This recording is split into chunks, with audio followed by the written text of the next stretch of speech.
सुधाकर सिंह पूर्व कृषि मंत्री का बयान, उन्होंने कहा था कि घोर भ्रष्टाचार है और ये भ्रष्टाचार रोकने में मुख्यमंत्री विफल है। जब सदन के अंदर हमने 1000 करोड़ से ज़्यादा MKCL के मामला को सदन पटल पर लाना चाहे, उसने रोक दिया, सदन पटल पर आने नहीं दिया। हमने जब विधानसभा अध्यक्ष को इस बार के सेशन में पशुपालन घोटाला से भी बड़ा घोटाला है, स्किल्ड का डेवलपमेंट का मामला क्यों नहीं आने दिया? भ्रष्टाचार चरम पर है। और मुख्यमंत्री जी सफ़ेद पोश बन के मत रहिए।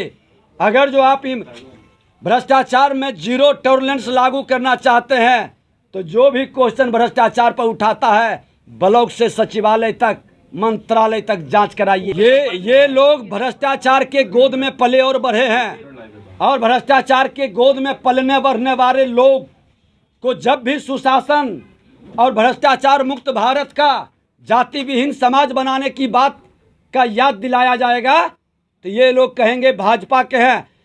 सभी लोग सुशासन, भ्रष्टाचार मुक्त भारत और जाति विहीन समाज, जो गांधी जी का, लोहिया जी का, जयप्रकाश जी का, पंडित दीनदयाल उपाध्याय का नारा था कि जाति विहीन समाज और भ्रष्टाचार मुक्त भारत, ये भाजपा का नीति है और इस नीति पर जो भी चलेगा हम उसका स्वागत करेंगे। सर, उपेंद्र कुशवाहा, देखिए पागल कौन बनेंगे ये तो आने वाला 2023 तय कर देगा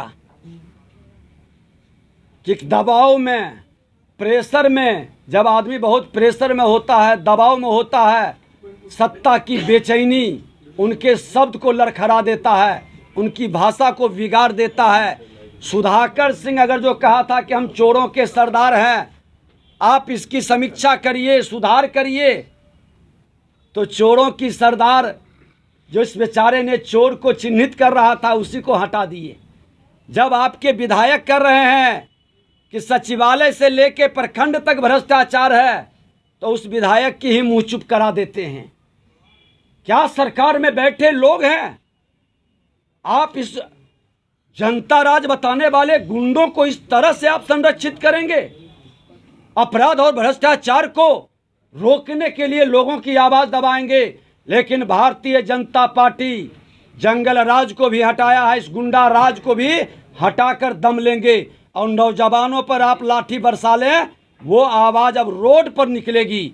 हर जिले के अंदर अब आप जाएंगे, लोग पूछेगा कि आपने 33 साल में बड़े भाई, छोटे भाई, जो वादा किए, जो केंद्र की योजना है, वो जमीन पर क्यों नहीं उतरा? मधुबनी से हमने शुरुआत किया है।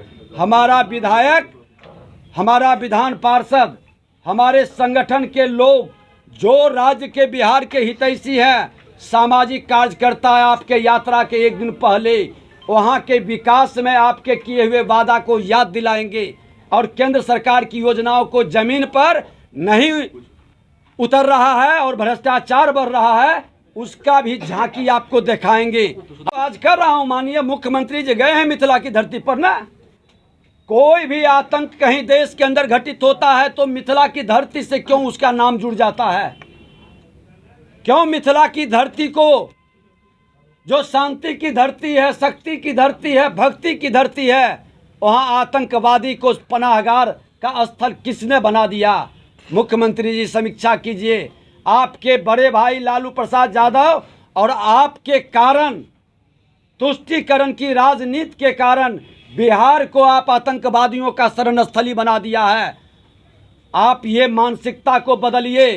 तुष्टीकरण की राजनीति में देश को और समाज को तोड़ने और लड़ाने का काम बंद करिए। यानी कि मुस्लिम लोग आतंकवादी हैं।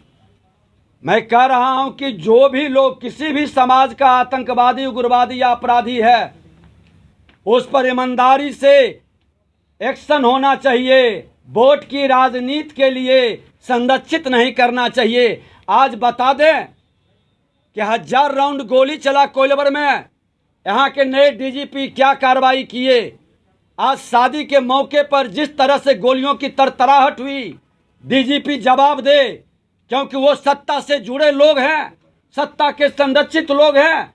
जब तक ये मानसिकता सत्ता के संरक्षण में पलते रहेगा, अपराध को पोषित करेगा, आतंकवाद को पोषित करेगा। सवाल था, मोहन भागवत जी ने कहा है, मैंने वही जवाब दे रहा हूं कि तुष्टीकरण की राजनीति बंद होनी चाहिए।